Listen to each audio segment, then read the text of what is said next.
Welcome to the People Leader Accelerator Podcast. I'm Executive Coach Jess Yuen, joined by my co-host, the co-founder and managing partner of People Leader Accelerator, Andrew Bartlow. On this show, we dive deep with business and HR leaders to uncover what really works when it comes to building high-performing organizations, navigating leadership challenges, and making better management decisions. Whether you're the first people leader at a startup or a seasoned executive at a company with scale, you'll find practical insights you can apply right away. For show notes and free bonus resources, visit peopleleaderaccelerator.com/podcast. And if you're looking for hands-on support from developing your leaders to creating a high-performance culture to hiring the right people, visit us at peopleleaderaccelerator.com. We'd love to help. Let's get into today's episode. Kelli Koshman, thank you so much for joining Jess and myself on the People Leader Accelerator podcast. Great to have you here from not very sunny, very snowy Chicago, I guess. Thank you so much. Kelli, you were part of the very first People Leader Accelerator cohort more than 5 years ago. You've gone on to chief people officer roles. You've been head of the function multiple times, and we actually went through the same graduate degree program once upon a time. Would love for you to introduce yourself a little bit more fully, though, to our listeners. Thank you, Andrew and Jess, for having me. I think of you both as like mentors and inspirations in the field. So it's just such a delight to be here chatting with you today.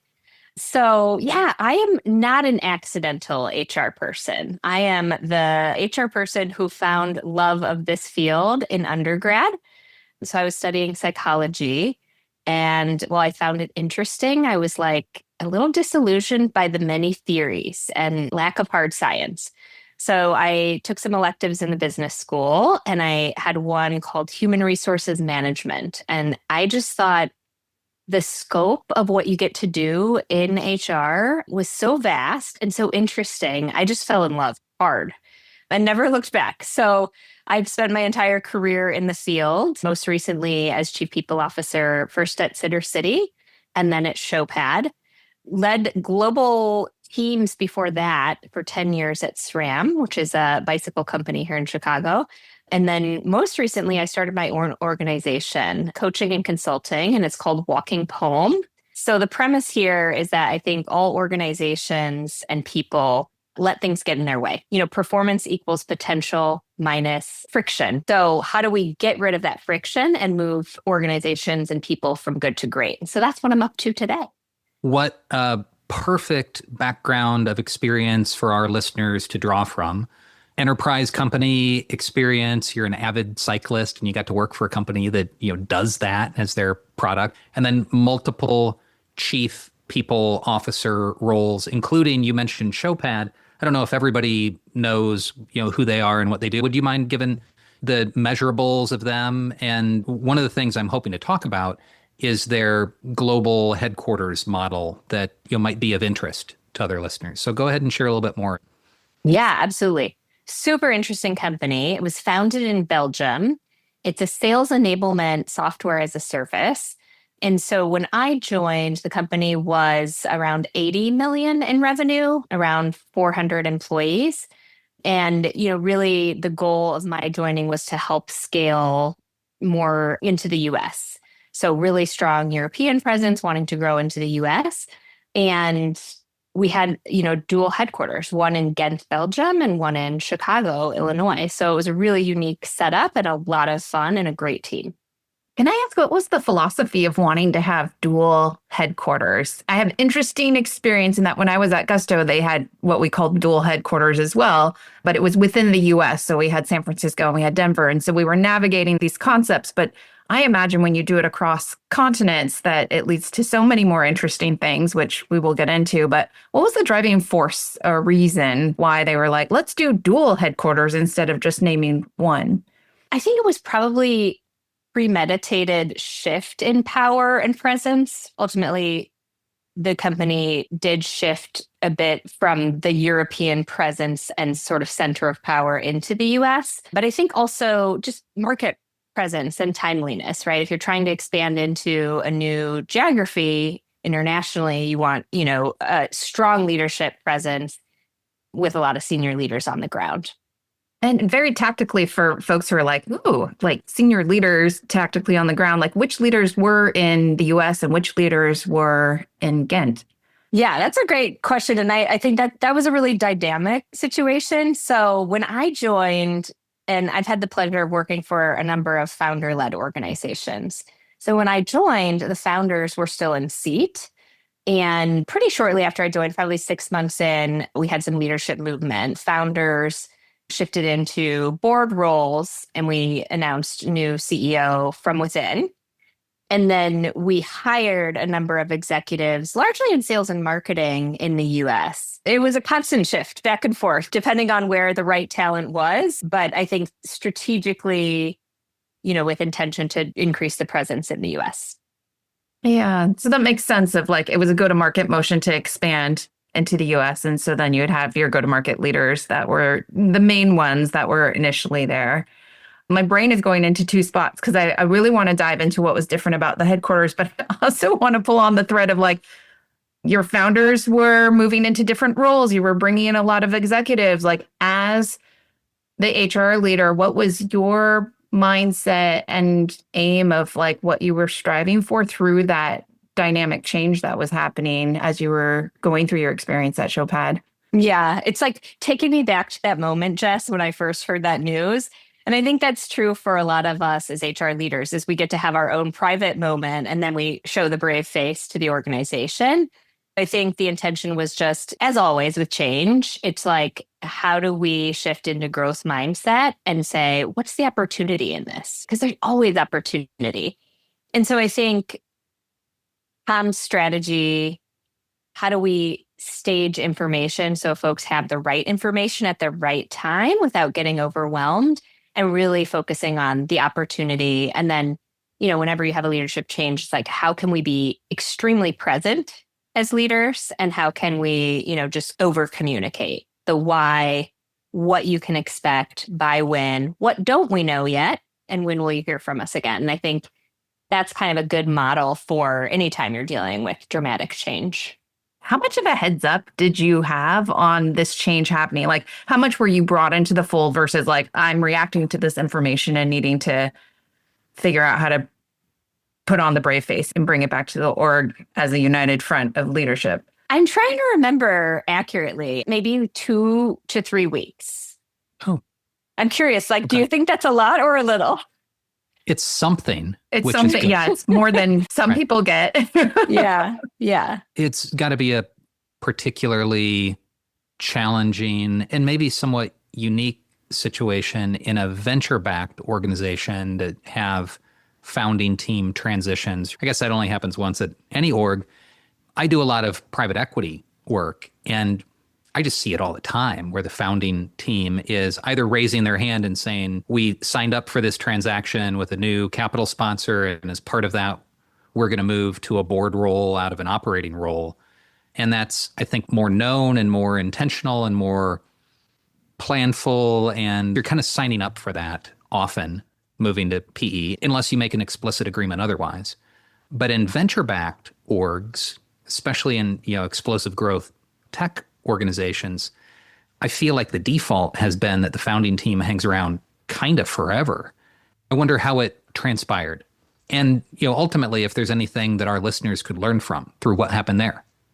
Yeah. And I'm just really searching for, how much do I know the full story such that I can pass along learnings. More so where I may add value to the listeners is just, there's naturally, in this case, a lot of fear in the organization and a lot of uncertainty, especially in this case, the founder was a very charismatic and well-liked, beloved leader who led with so much authenticity and heart and carried those values forward that really shakes the organization.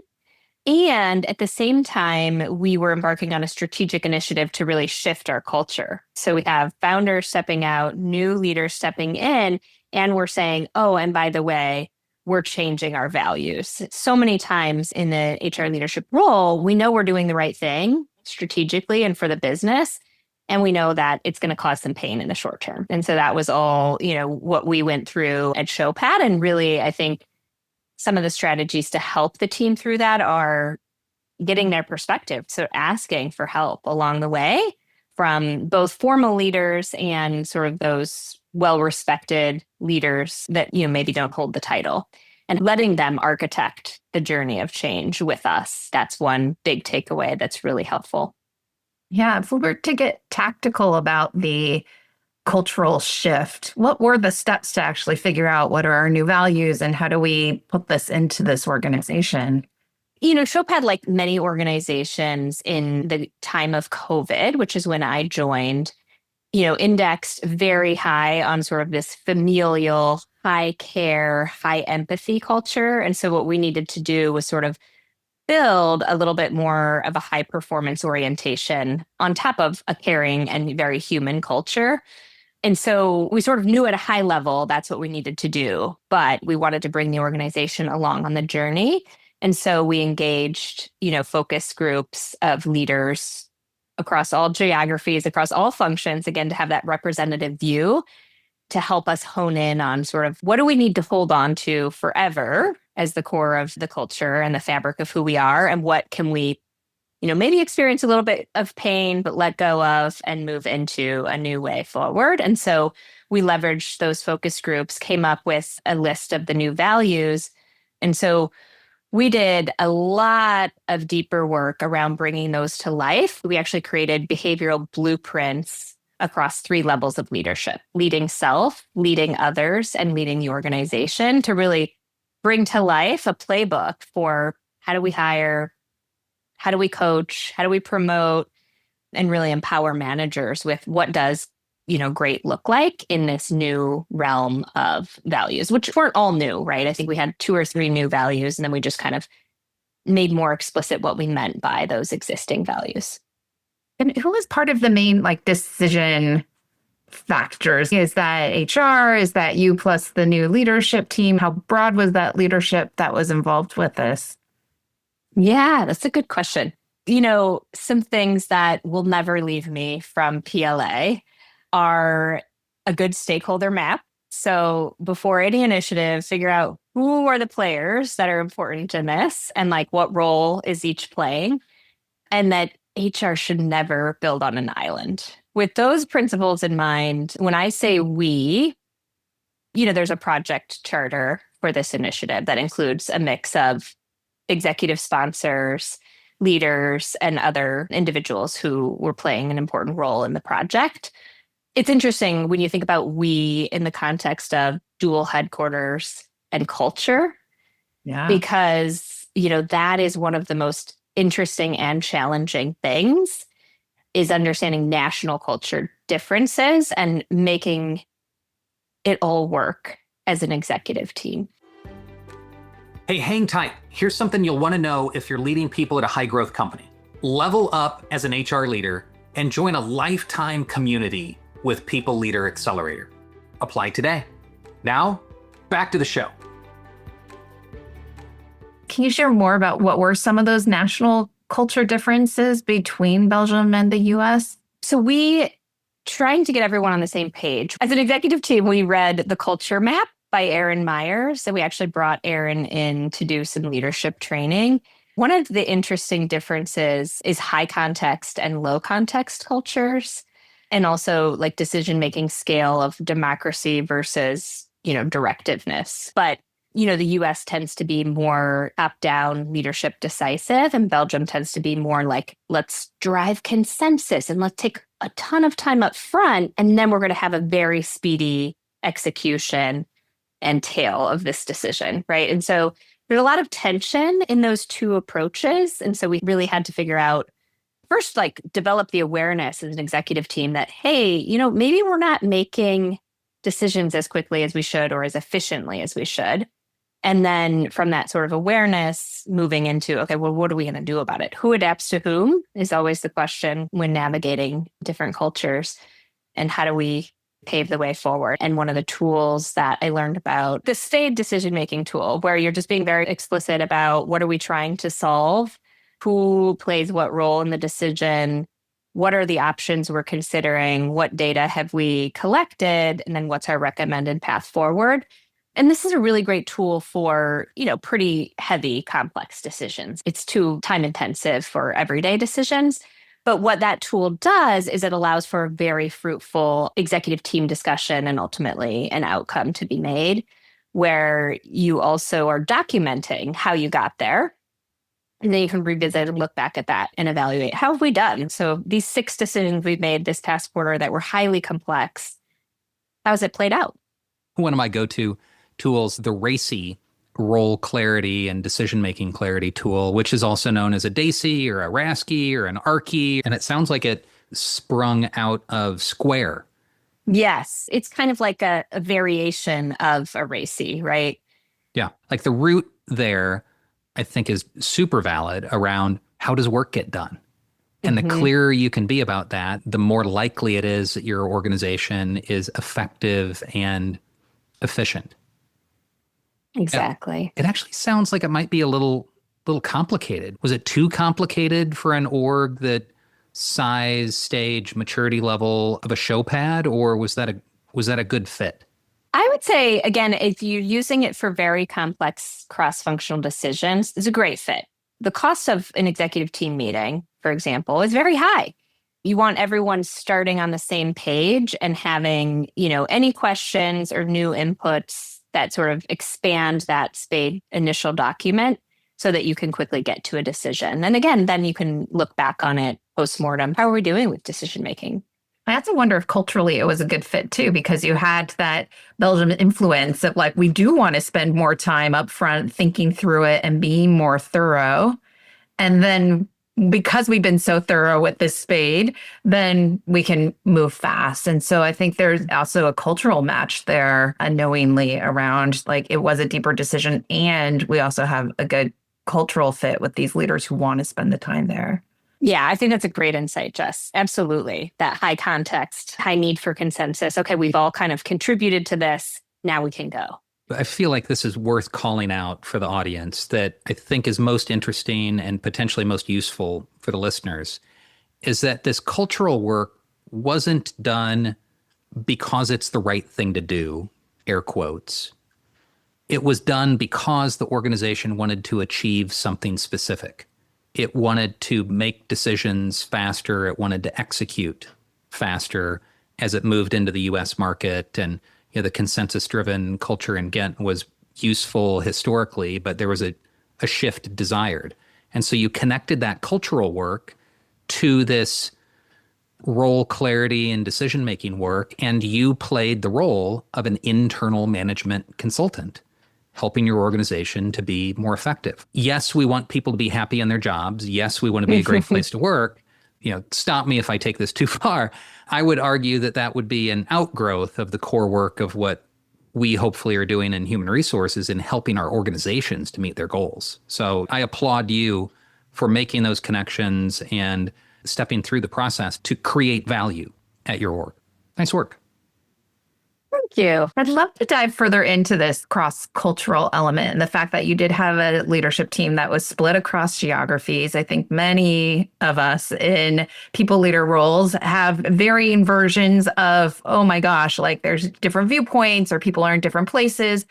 What were some of the, whether they're cadences or norms or practices that helped to keep your leadership team more cohesive? It's one of the things that I have done a 180 on is geographic strategy, being in person or being remote. And I think when dollars are there, we always have budget constraints, but if we can make an investment in getting together in person, I think that pays dividends down the road. And so I think that's something that we had a regular practice around of getting together in person on a quarterly basis. And we made investments to get regional teams together as well. And that's a big investment. I can remember coming out of COVID, we made a huge investment to bring all of EMEA together in Ghent and the US together in Chicago. And a big part of that was simply connection and team building. It wasn't all focused around team strategy, planning, et cetera. The highlight of that was sheep herding as a team building activity in Belgium. That was top team building I've ever experienced. We're literally running around in a field with guidance from sheep herders to corral these sheep. There were so many leadership lessons that played out. You had like the leaders who were just trying to force the sheep, physically running like madmen. The other leaders who were like planning strategically, like watching what's going on. And then like, okay, here's what we need to do collectively to make this happen. I mean, it was hilarious. And so much wisdom flowed from that. So look, there's no replacement for getting together in person and breaking bread and doing silly things together. Rituals are so incredibly important for distributed teams, whether they're globally distributed or nationally distributed. And so both the founder and the new CEO that replaced the founder were really tuned into this, right? So always showing up, always holding, regular all hands, fireside chats, ask me anythings, thinking about new ways to communicate in ways that would reach people. I think that what we face today as a society is just this overwhelm of information, and talent is depleted. And so we need to find creative ways to ensure that people are aligned. They know where we're heading. They know what our corporate strategy is. They know the role they play. And they're, feeling like we're celebrating and making progress with small wins and recognizing people along the way. And so one of the things that I think is incredibly important is flattening communication. We relied a lot on people leaders to do all of the cascading. And I think that's one thing that I've learned along the journey is that is a neat expectation. Every leader will give the right flavor to their teams. And then what happens often is that those leaders are so busy surviving the day, they don't always get it done, right? And so you have pockets in the organization that are blind to what's happening. And so I really love the strategy of flattening communication and ensuring that communication is flowing from leadership, and we're creating enablement for managers to do it as well. And that's our safety net. We know it's happening. And that repetition is incredibly important in this org overwhelm that everyone is facing right now. We would love for cascading communication to work, and lots of organizations have lots of layers. And isn't it just precious that we hope and expect that will happen, but going direct is probably necessary on a lot of things.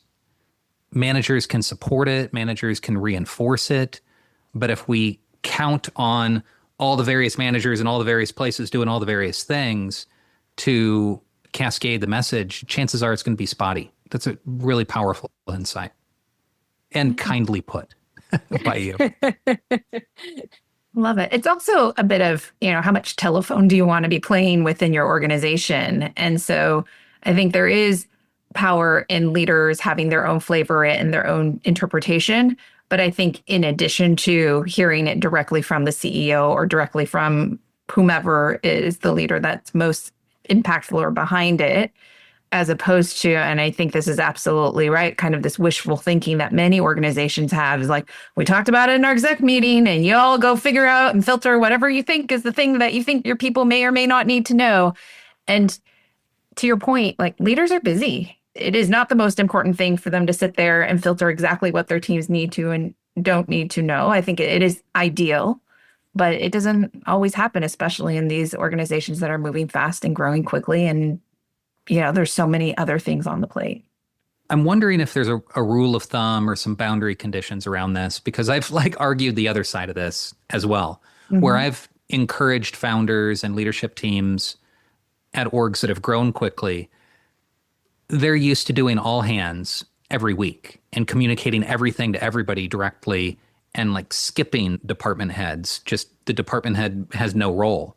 And I've encouraged them to make sure that there is a role for managers and department heads and that they're informed of something important in advance before their teams hear it so that they can be supportive. So I can take either side of this, but is there actually a helpful rule of thumb or framework that our listeners could apply to when do you go direct with all hands versus when do you go through managers to cascade it? I'm putting you on the spot. Do you have any perspective? Yeah. I mean, I think it's a both and, right? I really align with what Jess shared, that it's you want both the centralized communication going direct and leaders putting their own flavor on. And I think it's also when you're going direct, you have preceded that with the leadership team. They're not receiving it at the same time. They've already had time to digest it and prepare their, flavor and how they're going to pass this along to their team. So I think it's a both and for sure. I love this proposition, though, that you're putting forth, Andrew. I think my initial reaction is that they're not in conflict in my mind of like in and all hands. Yeah, we don't always need to hear from the CEO. We should mix it up. We should have other speakers who are sharing to the organization, but maybe it's a 1-2 full organization type of communication. So there's consistency in what's coming forth. But I love what Kelli's encouraging as well, is like, we need leaders who hear these messages ahead of time so that they can anticipate what are the questions that I think are specifically going to come from my team members and how do I respond to that? And if I'm hearing that at the exact same time as everybody else, I don't get the benefit of being able to process that and think through some of these additional elements. To kind of build on this idea of when to be consistent and when to kind of be more specific, how do you think about from an HR standpoint, especially global organization, lots of different approaches potentially that are cropping up, especially as the organization's growing, but how do you think about consistency versus local autonomy when it comes to, values, interpretations of those values or norms or people practices? Yeah, I think very simply, it's aim for global consistency unless there's a local market reason to depart from that. So for key business processes, for efficiency, I'm going to want to encourage the same process, the same, smart, efficient process globally. But if there's a local market consideration for why that should differ, absolutely, we assess that, embrace it, and then roll forward with what makes most sense locally. Once upon a time, I worked at a company that at the time was known as Diamond Foods. We were buying the Pringles brand from Procter & Gamble, which is, if you can imagine Pringles, shelf stable. It exists everywhere in the world. And so we were in the process of acquiring this business that had people in 40-something countries that all had different market practices, different management practices, different compensation practices. And we didn't really try to keep much the same other than company level goals, leadership team cadence. We had top of the house values consistent. But boy, if somebody had a car allowance in the country of Panama, we didn't think twice about what France required with health and welfare and required retirement savings. Like that's just what was required in those geographies. So it's interesting that there are smaller businesses now that are wrestling with these global issues that big businesses have wrestled with for a long time and have largely resolved, where you make those decisions when you're global and you just, get through it and then you replicate. With technology and remote work and distributed work the way it is now, it seems like there are just a lot more companies at much earlier stages that are wrestling with these complex issues sooner. There's always an acquisition strategy, right? Are we going to allow, the acquired companies to continue operating and centralize what we can? I think in the case of like our SaaS business at Showpad, certainly from a total rewards perspective, it's interesting. And I think the anchor for us is we want to pay competitive to market at this percentage. And the mix underneath that's going to be wildly different in each country because of local norms and practice. But it did still create a bit of perception of inequity. So if we're communicating about something at the company level and a certain portion of the organization it's not relevant to, they're like, well, why don't we have that, right? And so there's just a huge education and communication component.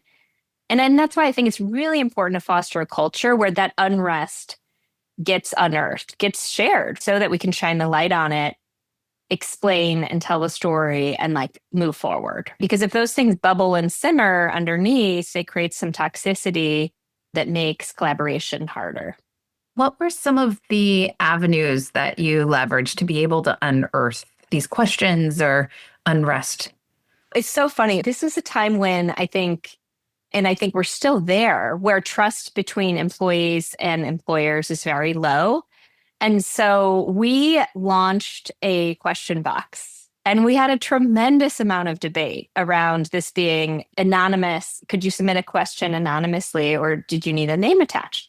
And we started with anonymous questions with good intention, but we found that, it was an opportunity for people to not ask a question, but sort of like share some trolly feedback. And so we sort of addressed that head on and said, you know what, this is not being used in the intended way. So we're shifting our practice here. We're all leaders in the organization. We invite legitimate questions and or feedback to be shared, but we need to know who it's coming from so we can contextualize it. And I think that helped have much more productive sessions when we did the question answering as an executive team or a leadership team. But it was an interesting tension. And I saw a lot of organizations wrestling with that, anonymous versus out in the open. Yeah. Yeah. And was this a physical question box in the office, or was this like a digital question box? No, like a digital submit a question for all hands. Got it. Yeah. I know so many organizations that have wrestled with it. And one of the things that I wonder is if it's helpful to have both avenues exist, of some forms that are fully much my name is attached to it. It's coming from over here, this department, this tenured employee, and other versions that are an outlet for some of the snarky feedback that maybe we wouldn't hear otherwise. But to unearth it, we kind of need to have a little bit of a opening for it to come through. Yeah. Again, it's always a both and, right? So, we had those anonymous avenues certainly in our engagement and inclusion surveys. And those are hard to work with because, again, it's very rare that you get feedback or a question that sort of contextualizes it enough for action. And so therein lies the challenge. You want to go back to the individual and sort of say, help me understand, what did you mean by this? Or in what circumstance this? Otherwise, it's kind of hard to action. The worst thing we can do is seek input and then not action it. And that's the problem I see with anonymous engagement surveys.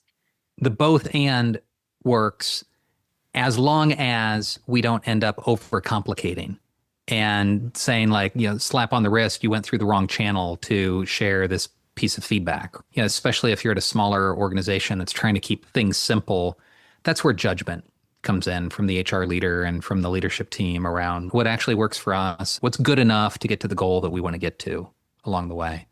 And your judgment, having been through this story a few times, is well honed along the way. Actually, I'd love to, follow up with that. Thinking about your judgment is honed, is grounded in these multiple experiences working in global organizations.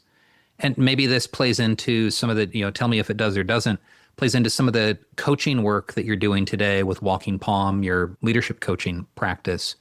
How have you gone about helping leaders to have a more global perspective if they don't have the same level of global operating experience that you do? Is that a common issue that leaders face, or is that just truly a one-off? I think as a coach, our job for the ICF is to ask more questions than to guide or tell. But I think the value we can provide and where that honed experience can add value is in the clarity of distance. So working with a coach, it's different than a trusted friend or colleague or partner because we're not in it with you. We have this very unique perspective. We're not in the box. We're not in the drama. So we can see a different picture and ask a question that might help that person hone their own perspective in the moment in that situation or move through where they're stuck. I remember I found coaching very early on in my career. I was working in a male-dominated industry, and I would get viscerally activated by what I perceived as poor leadership or being wronged in the workplace. And I was so fortunate to be paired up with a coach early on in my career who taught me some strategies to move through that. And I think that's the value we can provide as coaches, is just helping people move through the very real experiences they have at work where they can get stuck, and there's no reason to stay there. But humans, we do that. We get stuck. We have patterns and beliefs that keep us there. So that's where I think the honed experience plays a part rather than being more directive and telling people what they need to do.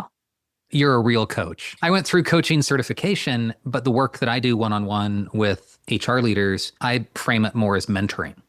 You're going to work with me if you actually want my experience and want my perspective and want my opinion. Even though I'm not doing the job, I've done similar jobs. It's a subtle but important difference where a coach, as you said, Kelli, and Jess, I'm interested in how you draw the line as well. Yeah, the coach asks deep, revealing questions without guiding, I think.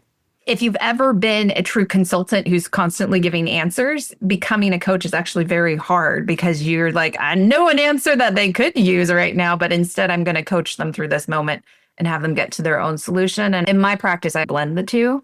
And there's certain things where it's like, if they are trying to figure out what's the best ATS to scale their recruiting, like that's an advising moment. But if they're like, hey, like, should I hire this person or not?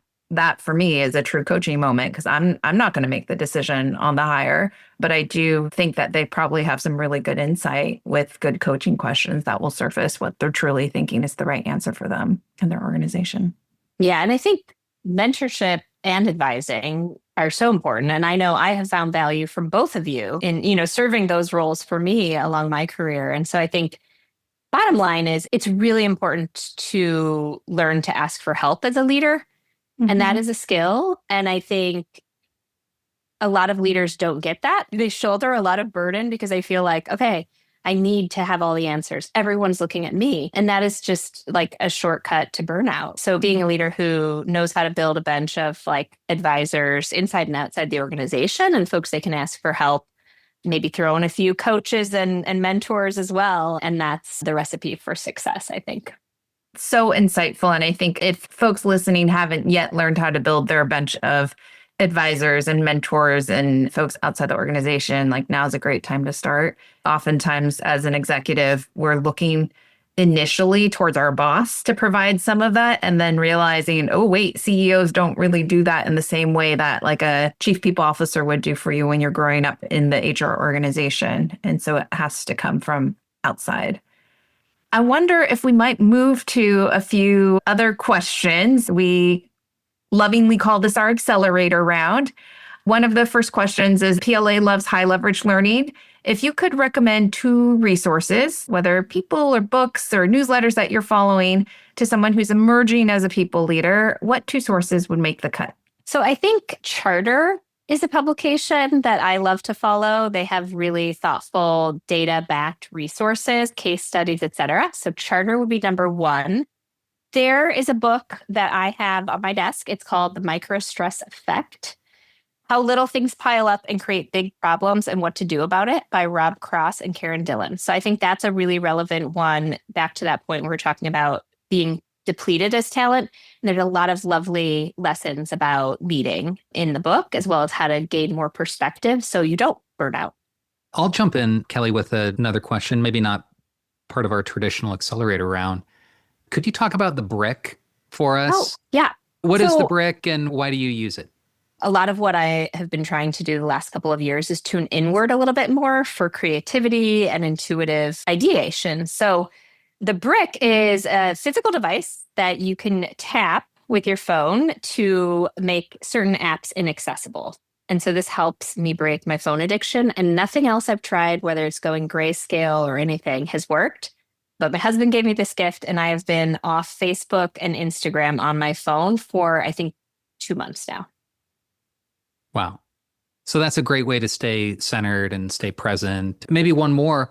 You have a mantra or a worldview that I thought was interesting from your coaching practice. Do you mind sharing with our audience?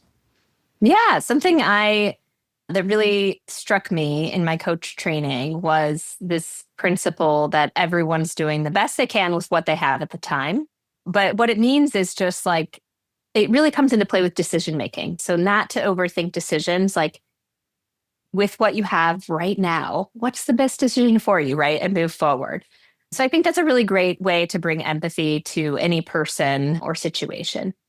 I love that. Along the lines of mantras or pieces of advice, what's a sentence of advice that you would share about how to accelerate a successful HR career? And I love that your background comes from the beginning, knowing, in college, like HR is for me. what would you share with our listeners who are trying to figure out, how do I move up, whether it's a ladder or get more experience, but how do I get ahead in this HR career right now? So I think formerly in my career, I was like, how do I build the best in class HR department and have the best systems and the best teams and execute our roadmap? And I think something I really took to heart from PLA was, that's not your job, right? Your job is to serve your stakeholders and create value and impact. And so if you're not building your roadmap with that at the forefront, you're not going to win. And so I think that's a tough lesson to learn. And I think it applies to every function. I work with a lot of leaders who are doing this optimization for function.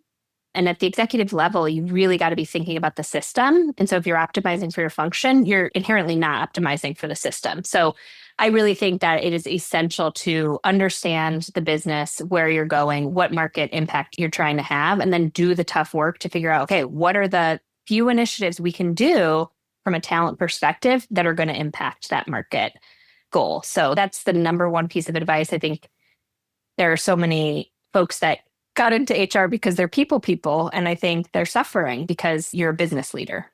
So well said. For those in our audience who would like to connect with you, what's the best way that they can find you? Yeah, well, they can find me on LinkedIn, Kelli Koshman, or my company website is walkingpalm.co. Great. Kelli, thank you again. We appreciate you. I refer you regularly. I don't know if you know this, but I'm constantly using your name. People that are reaching out to me for coaching and support. And I say, I'm a mentor. Kelli's a coach. You should talk with her. Wisdom aplenty in this discussion. Thank you for sharing real life examples and the complexity that happens in a global environment. And your perspective is just so wise. And, Kelli, thanks for joining us. Thank you so much for having me. It was a pleasure. Thanks for joining us on today's episode of People Leader Accelerator Podcast, where we talk with business and HR leaders about what makes great leadership and great work. We hope you walked away with at least one game-changing insight for you and your team. You can find show notes and free bonus resources at peopleleaderaccelerator.com/podcast. If today's conversation sparked something for you, hit subscribe, leave a quick review, and share this episode with that one colleague who really needs to hear it. You know who I'm talking about. And if you're currently navigating the tricky waters of hiring top talent, developing leaders who actually lead, or building a culture that fuels growth, let's talk. You can find us at peopleleaderaccelerator.com.